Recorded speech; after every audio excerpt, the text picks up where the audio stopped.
नमस्कार, मैं अपूर्वा। आप देख रहे हैं राष्ट्रीय हित न्यूज। आइए नजर डालते हैं आज की कुछ खास खबर की ओर। गुरुग्राम के शहीद कैप्टन कपिल कुंडू और चरखी दादरी के शहीद सिपाही सत्यवान के आश्रितों को दी गई नौकरी। बैठक में हरियाणा सिविल सेवा संशोधन नियम 2016 में संशोधन को मंजूरी दी गई है। आमतौर पर पुलिसकर्मी अपने स्टेशन से दूर भी तैनात रहते हैं। अभी तक उन्हें एक माह में केवल 10 दिन का ही दैनिक भत्ता दिया जाता था। अब वो 20 दिन का भत्ता ले पाएंगे। बैठक में निर्णय लिया गया है कि ईपीएफ पेंशन भोगियों जिन्हें वृद्धावस्था सम्मान भत्ते से कम पेंशन मिल रही है, उन्हें अब वृद्धावस्था सम्मान भत्ते के बराबर पेंशन मिलेगी। हरियाणा कैबिनेट का किसान हित में बड़ा फैसला। 1 जुलाई से कृषि नलकूपों पर स्वेच्छा से लोड बढ़ाने के लिए किया जा सकेगा आवेदन।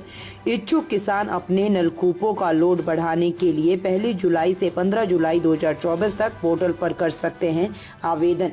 पुनः बोर कर शिफ्ट किए जाने वाले नलकूपों के लिए सौर ऊर्जा की शर्त लागू नहीं होगी। सिरसा में गुरुद्वारा चिल्ला साहब की जमीन गुरुद्वारा को ही देने की मंजूरी कैबिनेट ने दी है। आज के दिन श्री गुरु नानक देव जी सिरसा की इस पवित्र धरती पर आए थे। का निर्णय किया था। सरकार में कहीं पर भी आज 2 और जो हमारे शहीद परिवार थे, उनके परिवारों से 2 और सरकारी नौकरी में आज इस पॉलिसी के तहत शहीद कैप्टन कपिल कुंडू की बहन श्रीमती काजल कुंडू और दूसरे हमारे शहीद सत्यवान की बहन श्रीमती मंजू रानी को मौलिक शिक्षा विभाग में लिपिक के पद पर सरकारी नौकरी दी है। और जो श्रीमती काजल कुंडू है, उसको रोजगार विभाग में सहायक रोजगार अधिकारी ग्रुप बी के पद पर नौकरी दी है। मैं बताना चाहूँगा कि अगर हम ध्यान करें, हमारी सरकार ने लगातार पिछले 9.5 वर्षों में शहीदों के परिजनों के अनुकंपा के आधार पर 369 नौकरी पीछे दी है। 2 और आज इसमें जुड़ी हैं। ये संख्या आज 371 वो हो गई है। अगर हम पिछली सरकार का देखें,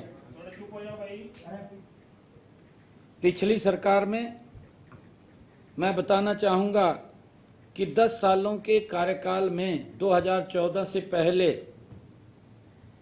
प्रदेश में मात्र 6 शहीदों के परिजनों को ही सरकारी नौकरी दी गई थी।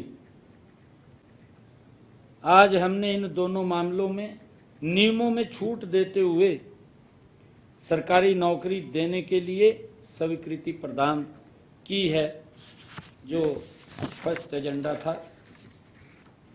और हमारा